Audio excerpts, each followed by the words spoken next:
science, engineering, medicine, chemistry, physics, biology, humanities, cardiology, computing, public health, global aeronautics, science communication. Hello everyone, I'm Gareth Mitchell. Today, a preview of this summer's ever so grand Great Exhibition Road Festival. Also in this edition, tackling the problem of those outfits that help students with coursework assignments for money. And 3D printing gets, well, a little strange.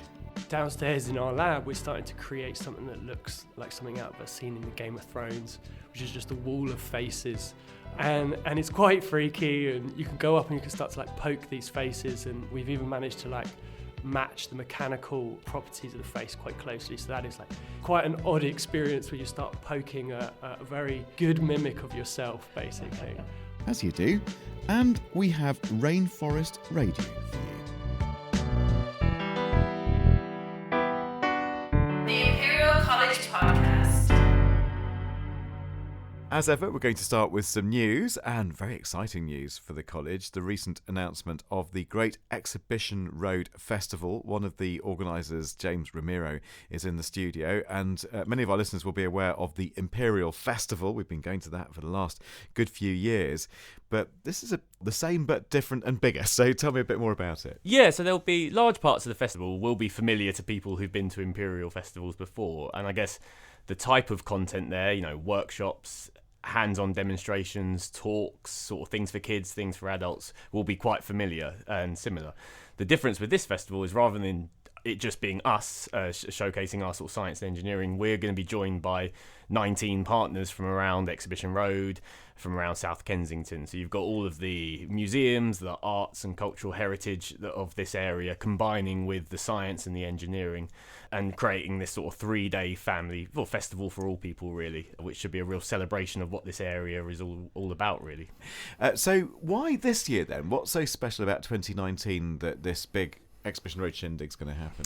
2019 would have been actually the 200th birthday of both Prince Albert and Queen Victoria, and this whole area, it being a sort of a vision for science and art and sort of culture coming together in London, was really their vision really for the area after the 1851 exhibition. So there was a decision that to sort of commemorate and celebrate that, we should get together and organise a big sort of celebration of what this area is all about, its history and its present, I guess, and very much what it's going to be about in the future. I guess Imperial, as someone who's run a festival for the last 5, 6, 7 years, were sort of chosen to sort of lead on that. So what kind of things will be going on?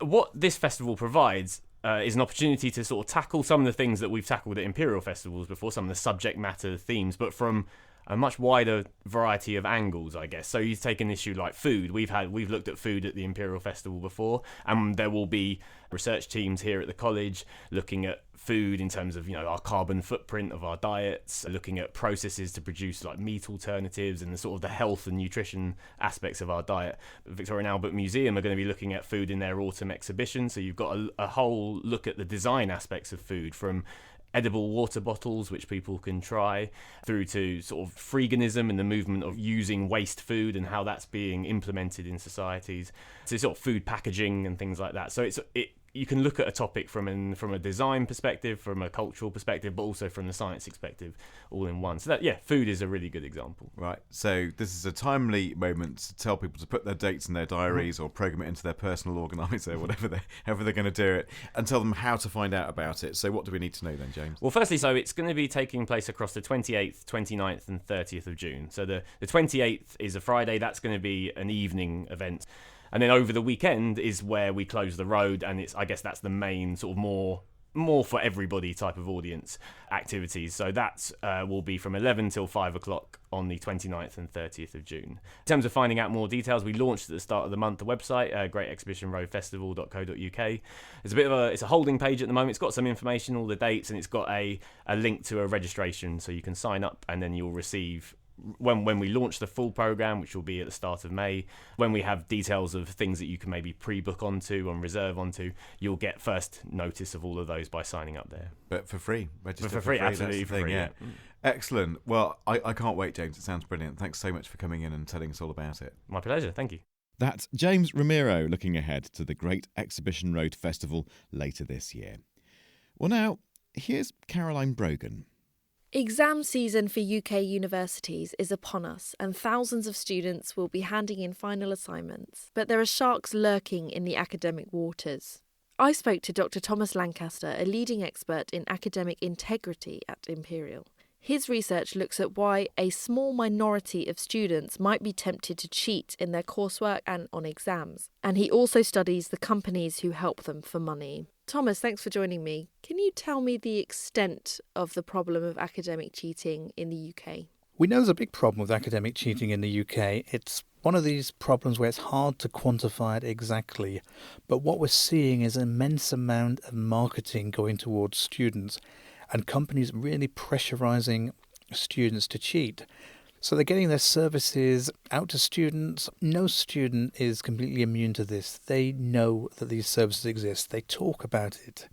They know there are services that will do your assignment for you or which will help you to cheat in an exam. There have been figures saying that up to 15% of students will pay someone else to do their work for them at least once during their degree. I'd like to think that the UK figure is slightly lower because that's an international benchmark, but there are students who wouldn't otherwise even think about cheating who are doing so because these services are out there and marketing themselves so blatantly. What kind of tactics might they use, and why are students so vulnerable to them? The marketing tactics these companies are using are incredibly aggressive. The companies are out there when students first arrive at university, handing out business cards, putting up posters, telling them if you get stuck, you can come to us, we're your support service, trying to get there before they know about official university support available for them. I've heard about companies setting up fake WhatsApp groups so that a student arriving at university thinking they're joining a group of other students and building up that community are actually connecting with people from essay writing services who know when the student starts talking about the pressure they're under that it's the time to strike and to really market their services. And in my wider research, looking at the reasons students give for cheating, the reasons they've given on Twitter when they've said that they have deadlines coming up and they want help, so much of this is to do with that pressure. They feel that they just can't cope and they need to look for a solution, and that's when the contract cheating services come in. When you say 15%, does that include undergraduates, postgraduates, PhD students? We know contract cheating happens at all levels. More at undergraduate level, because I think by the time a student gets to PhD level, they really want to have an academic career and really want to have to engulf themselves in that research area. But it does happen. Throughout my investigations, I've seen examples of sites producing research proposals to get students onto a PhD in the first place. I've also seen PhDs being built up chapter by chapter, so a student can pay somebody to collect the research data, to write up the literature review, all the results, and then can take that to their supervisor for feedback. I'd like to think they don't end up with a PhD, and during their Viva process at the end, they get caught out. But who knows when it gets to that stage in the proceedings. Certainly worrying. So what are the factors that drive this problem? In my recent research, I've looked at the reasons students on Twitter give for cheating, and the main reason that came back from that research was they feel under a huge amount of pressure. And there becomes a point when the pressure just gets too much for them, and they end up going to one of these third-party services that's advertising themselves as providing support, rather than using the support we want, which is that within the university, where we can tell students about the writing help, and if they are under pressure, we can look at alternative solutions for them. Who are behind these? I mean, obviously they need to be quite smart people who have the ability to write academic papers of that level. There's a vast international industry behind these sites, so huge amounts of money. We think tens of millions of pounds just in the UK alone every year going through these sites, from the firms doing the advertising to the third parties along the way supplying advertising services taking their cut, to the end writers at the very end of a chain. Another piece of research I've done has shown that a lot of these writers are based internationally. They're in economies where they can work for far lower wages than they would do in the UK. So a major place where writers are based is Kenya, where for them this is looked at as highly lucrative work. They can work from home. There's high unemployment rates anyway. They can get good money from their Western buyers there, and they can really do well from contract cheating. They can use all their skills. So certainly quite a large problem. What can be done I'm really in favour of us taking action, and a lot of that action is working with students, because students feel really strongly when they know that somebody else is cheating, because it might be that other student who gets the job instead of the person who's done all the work. So I'm really keen to raise awareness, to have discussions with students, to get students holding events about contract cheating and academic integrity, and to make sure that staff are also aware, thinking about the type of assignments they set to make them more difficult to cheat on, and to help students to get rewarded for doing their own work. Thomas, what would you say to a student who is thinking about working with one of these companies?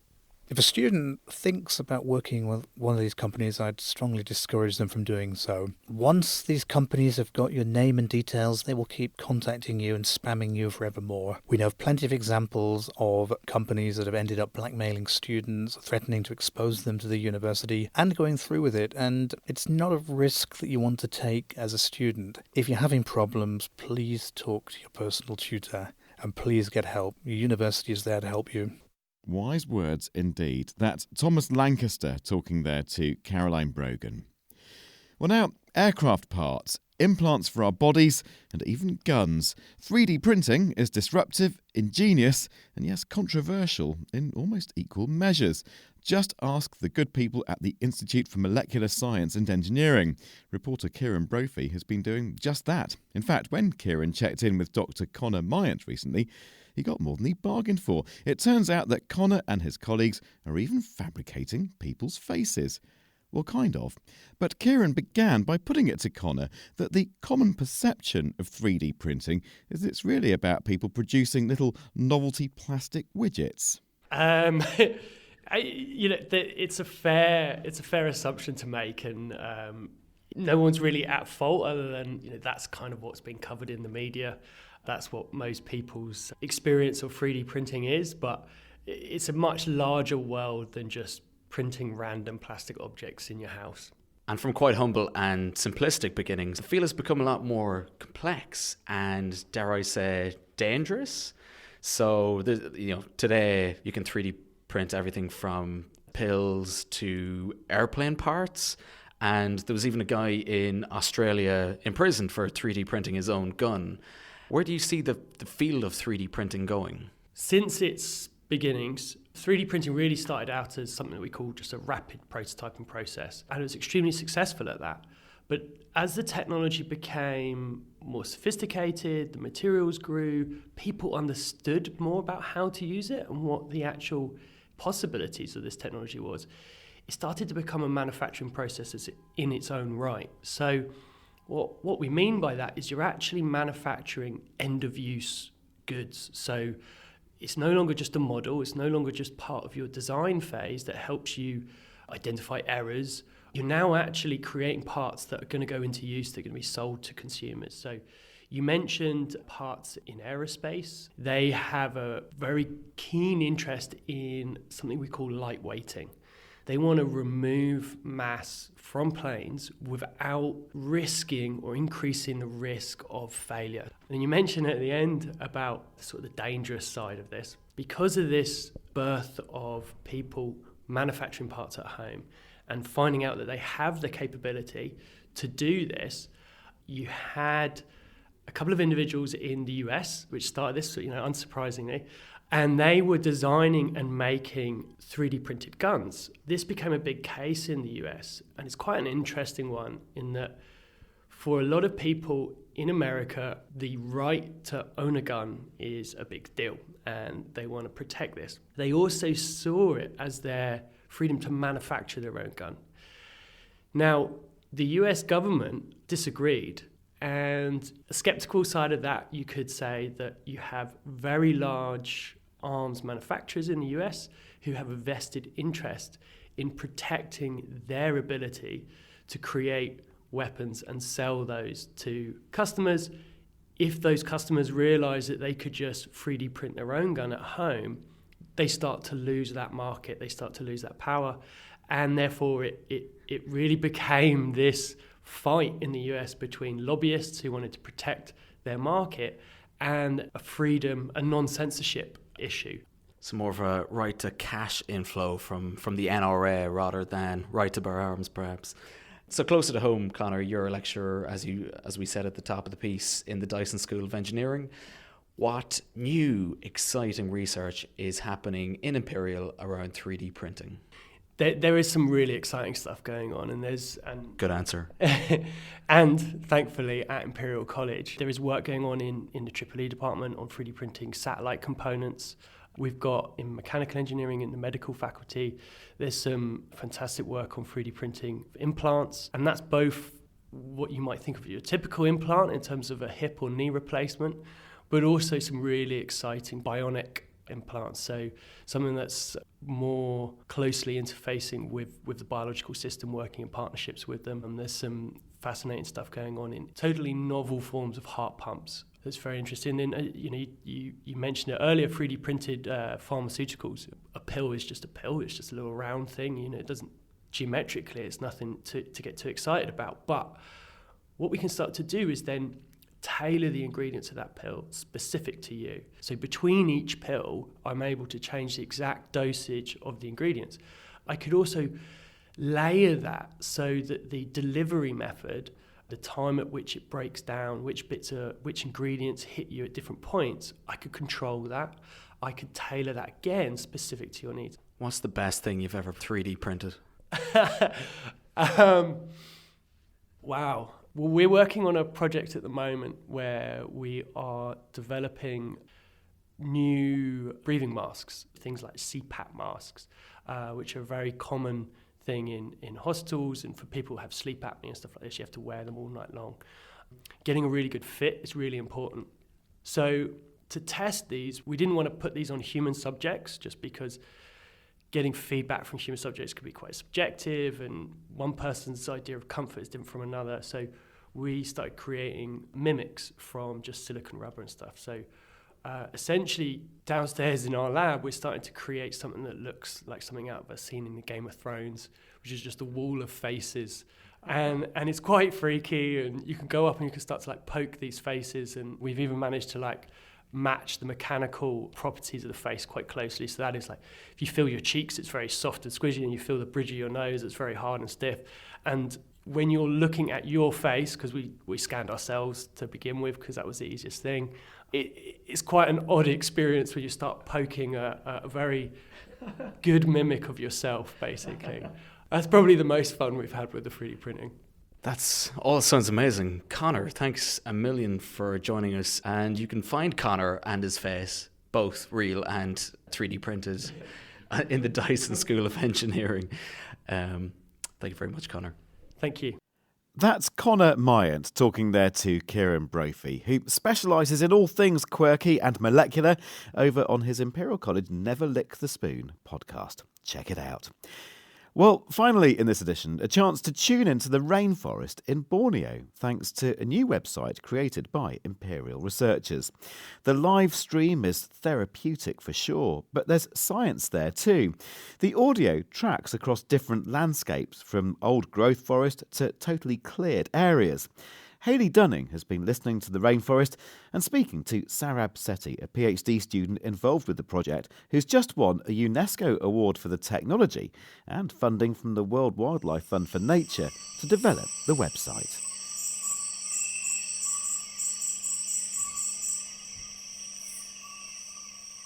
So what were we just listening to?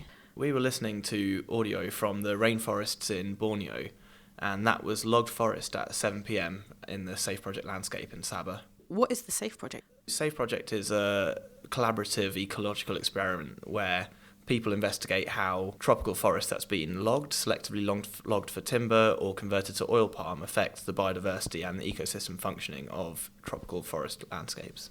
So we were just listening to a logged bit. Can we listen to some other parts of the forest? Yeah, absolutely. Our project, we've put acoustic recorders out in old growth forest, which has been touched minimally by humans, logged forest and oil palm, and cleared forest, and we can jump between different parts of the forest. So, for example, this is the same time but in a cleared forest area.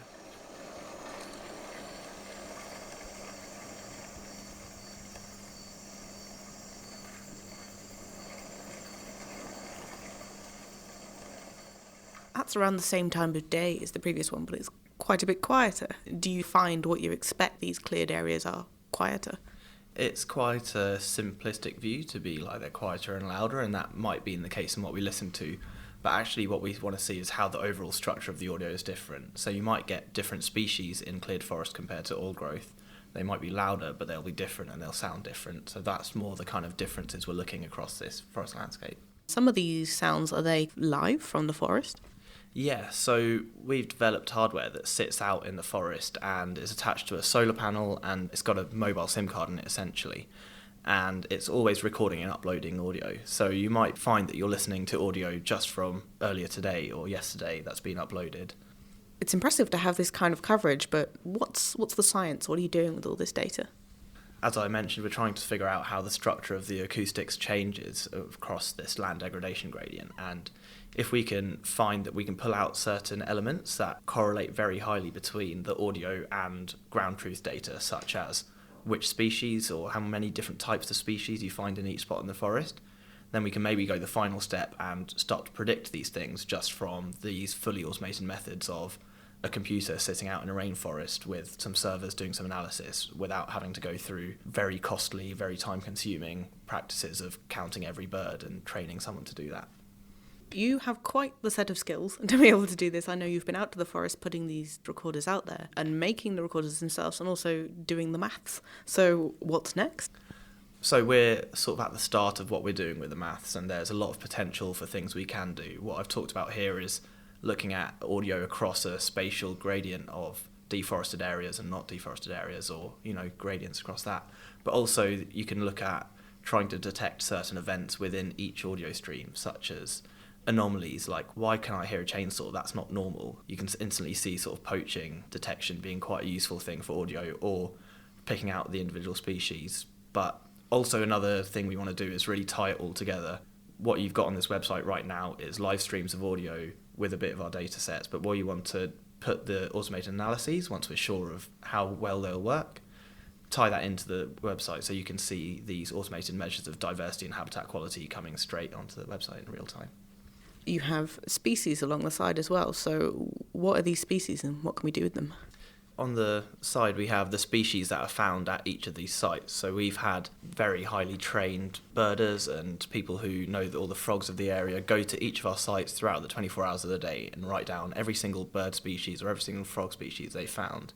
And because these are quite noisy animals, it's a good ground truth data set to compare to our recordings. So if you flick through here, you can see that tree frogs were found at this spot at this time of day, and so you're likely to hear them in our audio. And if you go through and you find some birds, such as yellow-rumped flowerpecker, you can listen to the exact call that it is making and try and see if you can hear that bird calling in the audio you're listening to. Let's hear what the yellow-rumped flowerpecker sounds like.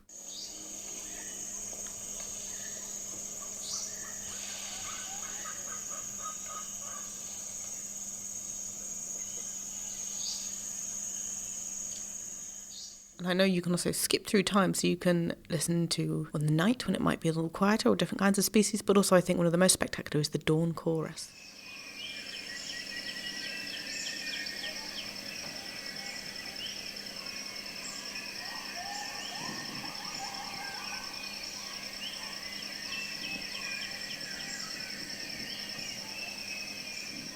That one's actually quite lovely. I feel like I could listen to that in the background of doing my work. This website is wonderful to do with your research, but also just nice for people to listen to. Absolutely. This was really the major motivation for making this website, was that we're sitting on so much beautiful data that we are looking at in a very scientific sense, but there's huge value in just listening to these sounds and getting accustomed with how different species sound at different times of day. And yeah, you can leave it on in the background. I know people sleep listening to rainforest sounds, so that's definitely a use case. That was Sarab Sethi talking there to Hayley Dunning about the Safe Acoustics website. And if you want to tune into the rainforest yourself, then just go to acoustics.safeproject.net, where you can also find lots of other information about that research and all the hardware they use, the software, and the SAFE project as a whole. Well, that's it for this edition, other than to remind you that we will bring you this podcast wherever you happen to be. We're on iTunes, Spotify, YouTube, Entail. If you're into your visual podcast, do check that out. We're also on SoundCloud. We're everywhere, all your favourite platforms. Heck, I might even email you a copy if you like. Well, maybe. You can follow me on Twitter if you fancy to find out what other science and tech I get up to. I'm Gareth Mitchell, or at Gareth M on Twitter, and I'll follow you right back. There's a deal. Okay, folks, that's it for this time. I will see you next time. Thanks very much for listening, and goodbye.